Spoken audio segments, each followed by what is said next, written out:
Donald Trump has always been a contradiction. A self-made man who inherited a fortune. A populist who spent his life with the elite. Someone who rails against fake news but is frequently caught with lies. Now perhaps the most significant contradiction yet.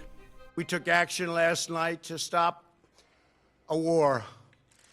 We did not take action to start a war. This most isolationist of presidents who promised to extract America from the endless procession of Middle Eastern wars has, according to his critics at least, taken the country to the brink of the century's most dangerous conflict so far. But according to this foreign policy analyst, even non-interventionists have to intervene from time to time. I think there was a concern that the Iranians were beginning to believe that because President Trump is unwilling and does not want to increase large numbers in the Middle East, that he would not therefore be willing to use military force. And so they continue to look for those areas in which they could continue to press to see how far they could go. And he continued to say, do not threaten Americans, don't harm Americans. And when an American contractor was killed, then he responded showing that he wasn't bluffing. As with many things, Donald Trump has defined his Iran policy as a repudiation of his predecessor. He negotiated a disastrous deal with Iran, and then we watched them ignore its terms even before the ink was dry. That deal was the Joint Comprehensive Plan of Action, otherwise known as the Iran nuclear deal, signed in 2015. It was backed by the UN Permanent Five plus Germany.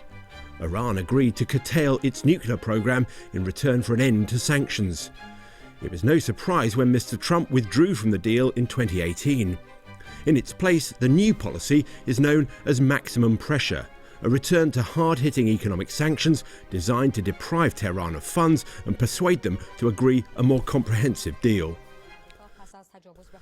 President Trump has been under pressure to strike back at Iran. The shooting down of an American drone in June almost led to a US military response, but President Trump pulled the order to strike at the last minute. But at the end of last month, a US civilian contractor was killed by a rocket attack on the US base at Kirkuk in Iraq, and then the attack on the US embassy in Baghdad over the new year. The US blamed the Iranian-backed fighters for both.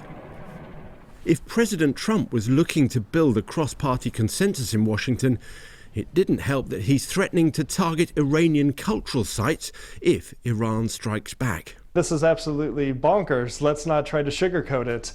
When I was in the Army in Afghanistan 15 years ago, we couldn't hit any target that was even close to a library, much less a significant cultural site. So what then is the Trump strategy? This is a man who doesn't like U.S. troops in Afghanistan. He barely likes U.S. troops in Germany. So I don't think we're going to see a U.S. ground invasion or a major war with Iran, especially during an election year.